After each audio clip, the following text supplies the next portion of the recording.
Okay.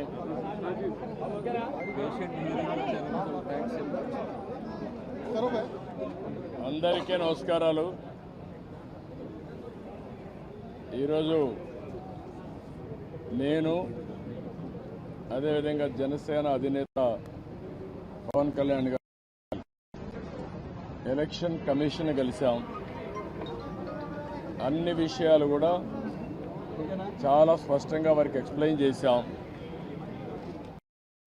నా సుదీర్ఘ రాజకీయ చరిత్రలో కానీ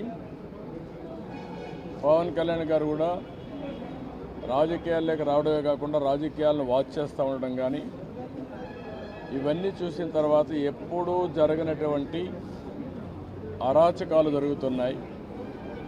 ప్రజాస్వామ్యాన్ని అపహాస్యం చేసే పరిస్థితికి వస్తున్నారు. ఇంతవరకు మీరు చూస్తే కేసులు అయితే మా మీద విపరీతంగా బుక్ చేసి అంటే ఎక్కడ కూడా పని చేయకుండా చేయడం కోసం రాజకీయ పార్టీల్ని రాజకీయ పార్టీల కార్యకర్తల్ని లేకుంటే అందులో పనిచేసే వ్యవస్థని మొత్తం సర్వనాశనం చేయాలి, నిర్వీర్యం చేయాలని ప్రయత్నం చేశారు.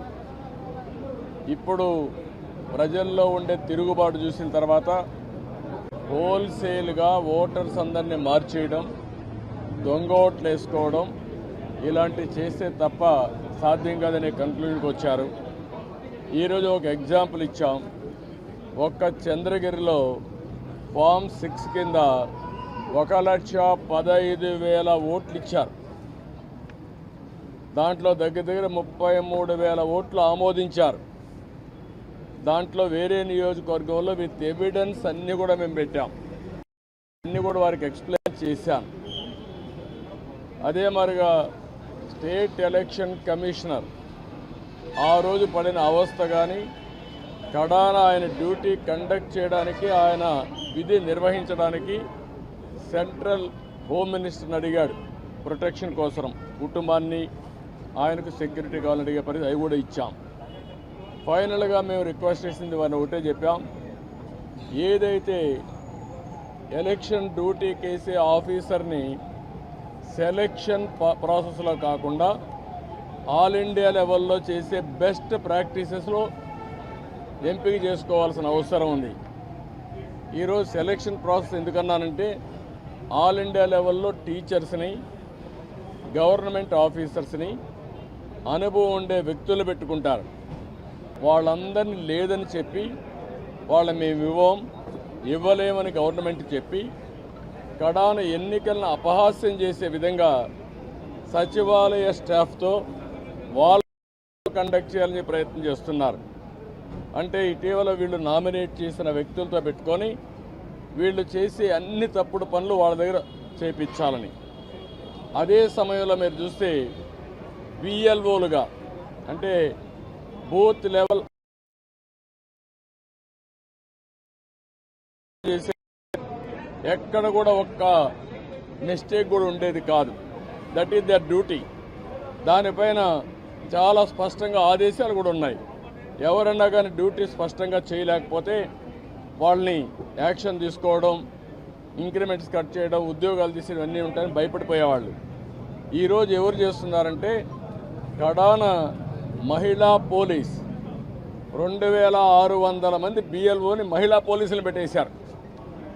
ఇది నాకు ఆశ్చర్యం వేస్తుంది. 83 నియోజకవర్గంలో మహిళా పోలీసులని బిఎల్ఓకి పెడితే వాళ్ళకి మహిళా పోలీసులకు ఏం తెలుస్తుంది ఇవన్నీ అంటే? ఇంకొక పక్క వై ఏపీ నీడ్స్ జగన్ అని కలెక్టర్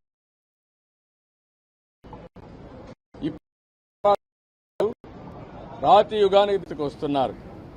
ఇవన్నీ మేము ఎక్స్ప్లెయిన్ చేసిన తర్వాత వారికి మా మీద కానీ జనసేన మీద కానీ దగ్గర 6,000 నుంచి 7,000 కేసులు మా మీద. ఒక్క పొంగునూరులో ఒక కేసులో 250 మంది పెట్టారు. 200 మంది పైన జైలుకు పోయి వచ్చారు. ఇప్పుడు బైండ్ ఓవర్ కేసులు పెడుతున్నారు. అంటే నీ మీద కేసు ఉంది, పోలీసు వాళ్ళు నోటీస్ ఇస్తారు, ఎంఆర్ఓ దగ్గర సరెండర్ కావాలి అంటే మళ్ళీ బెదిరించడం. ఎలక్షన్లో ఎవరిని పని చేయనీయకుండా నిర్వీర్యం చేయడానికి లేకపోతే మళ్ళా వాళ్ళని అరెస్ట్ చేయడానికి ప్రయత్నం చేసే పరిస్థితి వచ్చారు. ఇది జరిగితే ప్రజాస్వామ్యం ఇంక కూని అయిపోయినట్టే. There is no democracy. నేను ఆ విషయం చెప్పాను. మొన్న తెలంగాణ ఎలక్షన్లో 1 డేలో ఎలక్షన్ జరిగి లేదా అనే తెలియని విధంగా జరిగింది. అంత స్మూత్గా జరిగింది, ప్రాసెస్ కూడా పర్ఫెక్ట్గా జరిగింది.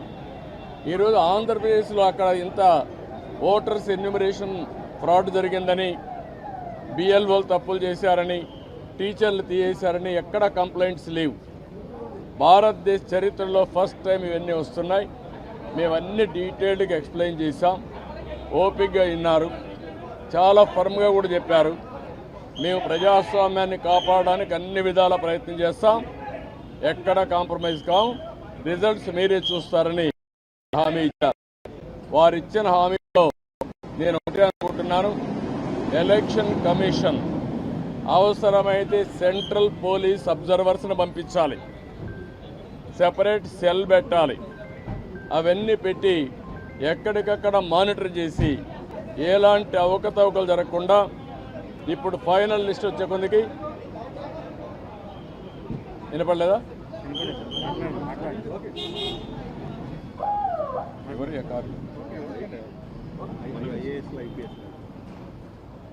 ఎప్పటికప్పుడు మానిటర్ చేయాల్సిన అవసరం ఉంది. ప్రజాస్వామ్యం కోసం మా ప్రయత్నాలన్నీ మేము చేస్తున్నాం, ఇంకా చేస్తాం.